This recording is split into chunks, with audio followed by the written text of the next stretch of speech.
ರಾಜ್ಯ ಸಚಿವ ಸಂಪುಟ ಪುನರಚನೆ ಕುರಿತ ಚರ್ಚೆಗಳು ಜೋರಾಗಿರುವ ನಡುವೆಯೇ ಹೈಕಮಾಂಡ್ ನಾಯಕರನ್ನ ಭೇಟಿ ಮಾಡಲು ದೆಹಲಿಗೆ ಕರ್ನಾಟಕದ ಹಿರಿಯ ಕಾಂಗ್ರೆಸ್ ಶಾಸಕರು ತೆರಳಿದರು.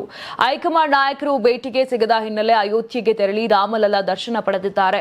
ದರ್ಶನದ ಬಳಿಕ ಅವರು ಮತ್ತೆ ದೆಹಲಿಗೆ ವಾಪಸ್ಸಾಗಿ ಹೈಕಮಾಂಡ್ ನಾಯಕರನ್ನ ಭೇಟಿ ಮಾಡುವ ನಿರೀಕ್ಷೆಯಲ್ಲಿದ್ದಾರೆ. ಈ ಬಗ್ಗೆ ಮಾಧ್ಯಮಗಳ ಜೊತೆಗೆ ಮಾತನಾಡಿದ ಟಿಬಿ ಜಯಚಂದ್ರ, ಅಯೋಧ್ಯೆಯಲ್ಲಿ ರಾಮನನ್ನ ನೋಡಬೇಕೆಂಬ ಬಯಕೆ ಇತ್ತು. ಹಾಗಾಗಿ 15 ಮಂದಿ ಶಾಸಕರು ಬಂದಿದ್ದೇವೆ. ರಾಮನ ಆಶೀರ್ವಾದ ಪಡೆದುಕೊಳ್ಳಲು ಬಂದಿದ್ದೇವೆ.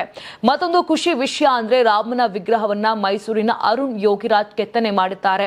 ನೀವು ಸಣ್ಣ ಆಗ್ಬೇಕಲ್ವಾ? ಅದು ಒಂದು ಉತ್ತಮ ಆಹಾರದಿಂದ ಸಣ್ಣ ಆಗ್ಬೇಕಲ್ವಾ? ಪ್ರತಿದಿನ ನಮ್ಮ ಜೀನಿ ಸ್ಲಿಮ್ ನ ಯೂಸ್ ಮಾಡಿ ಯಾವುದೇ ಸೈಡ್ ಎಫೆಕ್ಟ್ ಇಲ್ದಂಗೆ ನೀವು ಸಣ್ಣ ಆಗ್ತೀರಾ. ಕರ್ನಾಟಕ ಅಂದ್ರೆ ಹನುಮಂತನ ಜಾಗ. ಹೀಗಾಗಿ ಯುಪಿ ಜೊತೆಗೆ ಇರುವ ಸಂಬಂಧ ನಾವು ಊಹೆ ಮಾಡಲು ಸಾಧ್ಯವಿಲ್ಲ. ಶ್ರೀರಾಮನ ಆಶೀರ್ವಾದ ಪಡೆಯಲು ಬಂದಿದ್ದೇವೆ. ಹೀಗಾಗಿ ಖುಷಿ ಇದೆ ಎಂದಿದ್ದಾರೆ. ಇನ್ನು ಏಪ್ರಿಲ್ 16ರಿಂದ ಸಂಸತ್ ಅಧಿವೇಶನ ಆರಂಭವಾಗುತ್ತಿರುವ ಹಿನ್ನೆಲೆ ಪಕ್ಷದ ಎಲ್ಲ ವರಿಷ್ಠ ನಾಯಕರು ದೆಹಲಿಯಲ್ಲಿ ಲಭ್ಯರಾಗುವ ಸಾಧ್ಯತೆ ಇದೆ. ಈ ಹಿನ್ನೆಲೆಯಲ್ಲಿ ಹೈಕಮಾಂಡ್ ನಾಯಕರ ಭೇಟಿಗೂ ಮುನ್ನ ರಾಮಲಲ್ಲಾ ದರ್ಶನ ಪಡೆದು ಬಳಿಕ ಮಾತುಕತೆ ನಡೆಸಲು ಶಾಸಕರು ತೀರ್ಮಾನಿಸಿದ್ದಾರೆ.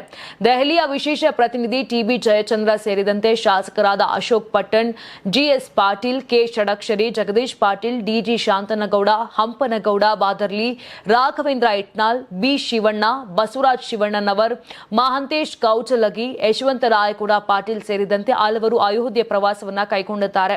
ಕಳೆದ ಸೋಮವಾರವೇ ಹೈಕಮಾಂಡ್ ಭೇಟಿಗೆ ಶಾಸಕರು ಸಿದ್ಧತೆ ಮಾಡಿಕೊಂಡಿದ್ದರು. ಆದರೆ ಪಶ್ಚಿಮ ಬಂಗಾಳ ಚುನಾವಣಾ ಪ್ರಚಾರದ ಹಿನ್ನೆಲೆ ರಾಹುಲ್ ಗಾಂಧಿ ಹೊರಗಡೆ ಇದ್ದಾರೆ ಎಂಬ ಮಾಹಿತಿ ಇದರಿಂದ ಭೇಟಿ ಸಾಧ್ಯ ಆಗಲಿಲ್ಲ.